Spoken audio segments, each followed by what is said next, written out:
Welcome to Module 4, How is supported living paid for and how will you get paid?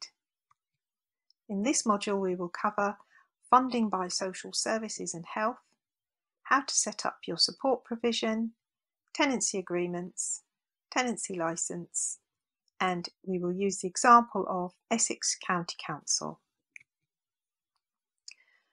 Essex County Council gives a great resource and we will use them as an example to look at what a local authority wants you to provide for their service users.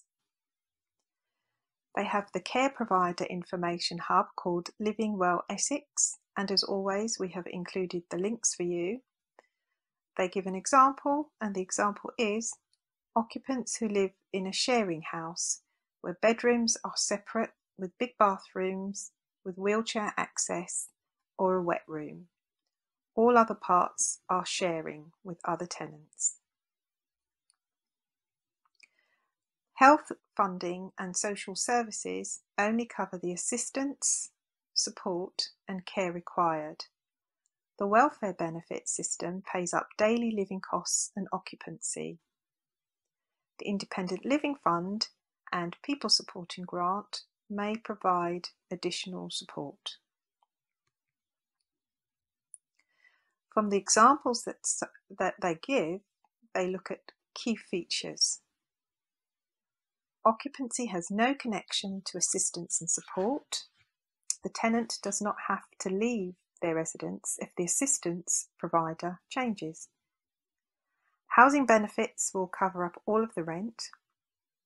The property will be suitable and of excellent quality and standard.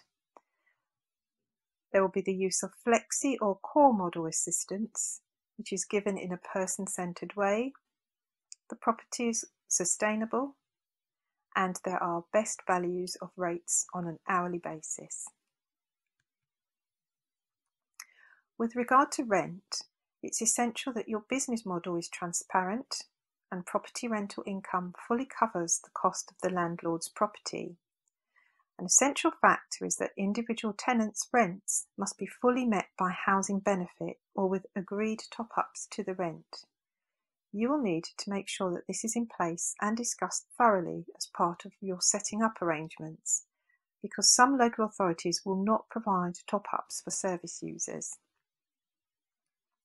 With regard to bills, utility bills are the responsibility of the tenants and paid by them. However, in sharing occupancy, the utility bills are normally in the landlord's name. The original cost of utilities should be accurately reflected in the charges. The utility bills within a self-contained flat should be in the tenant's name. With regard to cost of living, the cost of living charges is the responsibility of the tenant. Will include aspects like activities, clothes, travelling, food and all other personal expenses. A tenant pays for their living costs if required with support, or if they receive state benefits, or if they have the income to pay. The local authority under Care Act 2014 carry out evaluations and assessments if they feel that adults may need assistance, support and care. They will commission the supported living service as part of this eligibility criteria. In the example that they give, Essex say, supported living services, care and support is customised as per assessment and eligible need. Support and care are mostly provided using mutual core hours and the one-to-one model hours. We're going to now look at the benefits of the core model.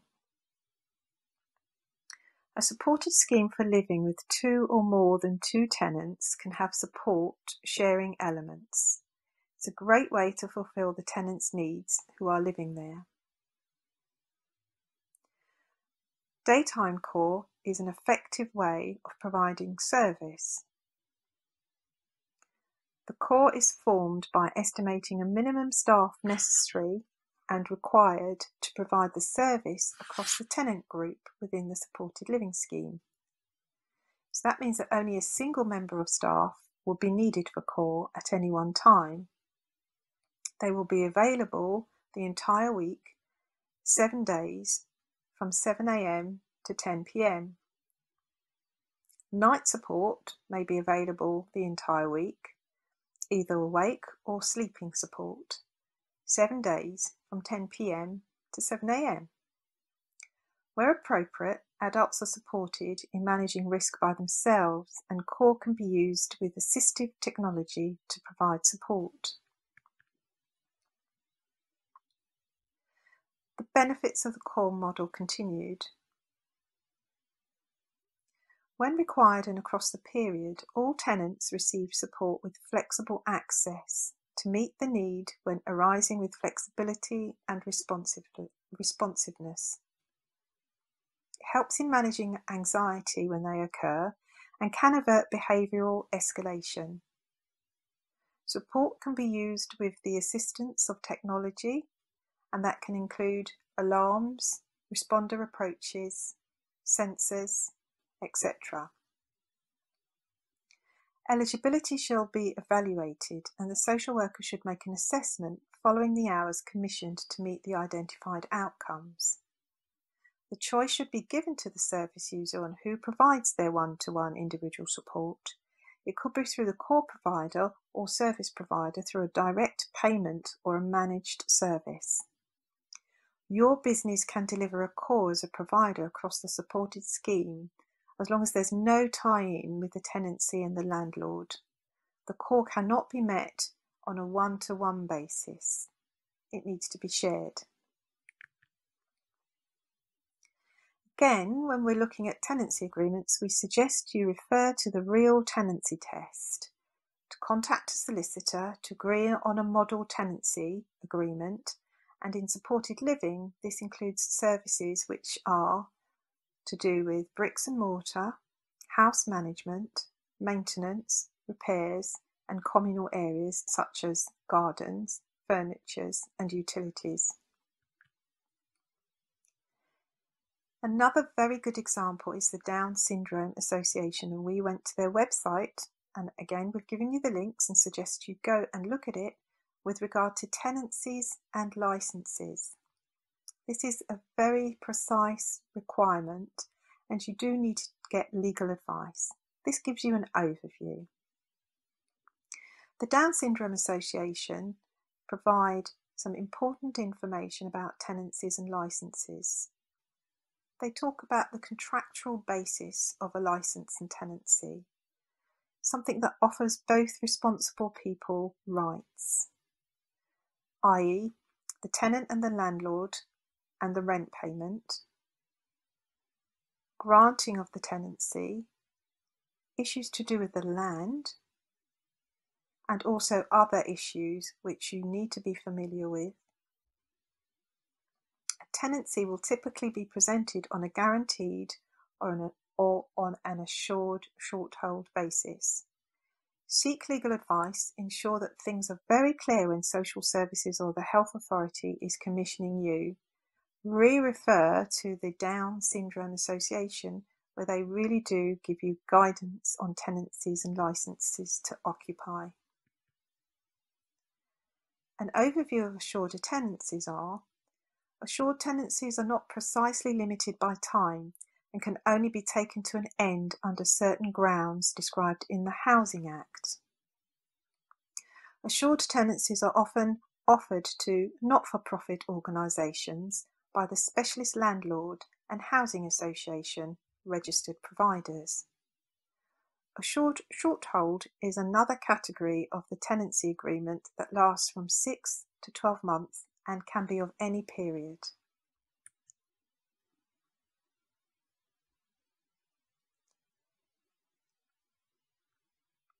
Both parties can end the contract at the end of the period defined. If both parties together decide to carry on the agreement, it's reverted to a periodic tenancy, which allows enough flexibility for both parties to provide each other mutually agreed amounts of notice, mostly 2 months from the landlord, and 1 month from the tenant, when any one of them wants to end the contract. In accommodation, which is shared, all occupants sign a tenancy. It's a joint and combined agreement. It provides sharing, use of communal areas, and particular occupation of bedrooms.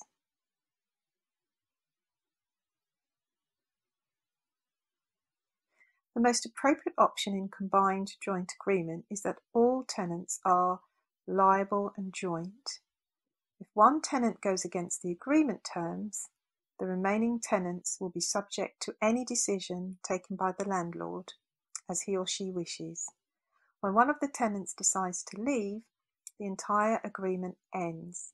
The landlord does not issue a new agreement for tenants that are still living there unless they choose to do so.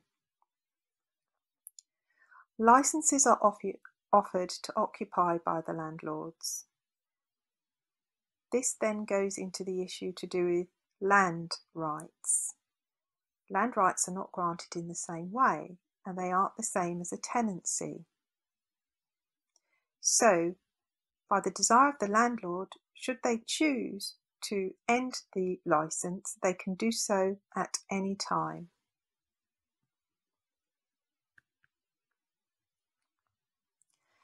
Go back to Essex County Council's hub, and here you will see that they have put together information for your business concerning procurement.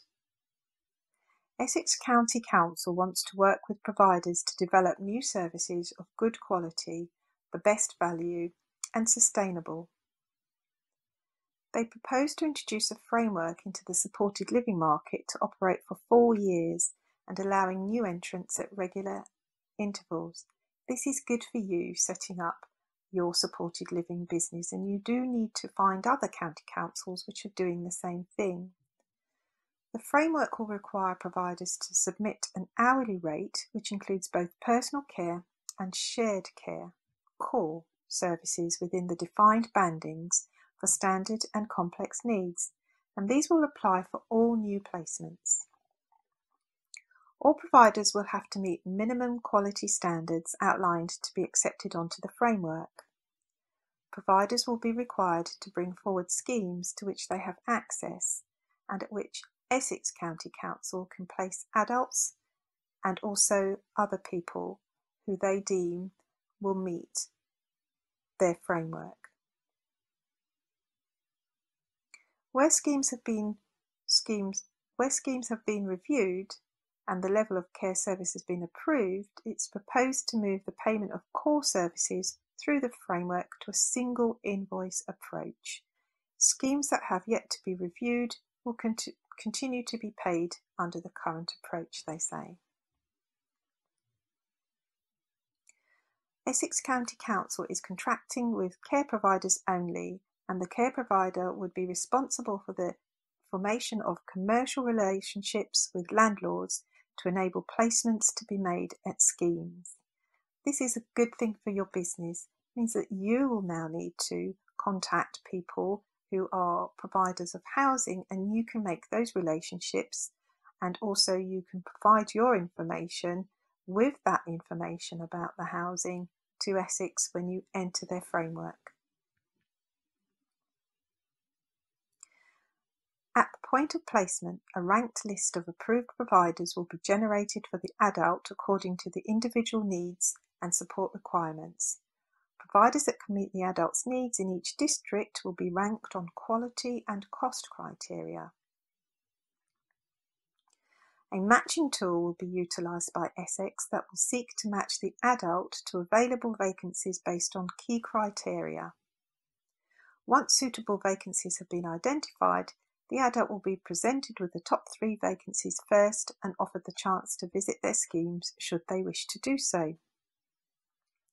The adults will have complete choice as to which schemes they wish to visit and ultimately where they would like to live. The ranked list approach allows Essex to structure the offer made to the adult but does not exclude the adult from selecting where they live from any of the options available on the framework. As always, we've provided you a list of resources. Essex, the Care Provider Information Hub, the Down Syndromes Association's website concerning tenancies and licences to occupy, and also we suggest that you go and make yourself very familiar with Care Act 2014 by visiting the government website, downloading the legislation and thinking about how it will impact the service that you will provide as part of your business.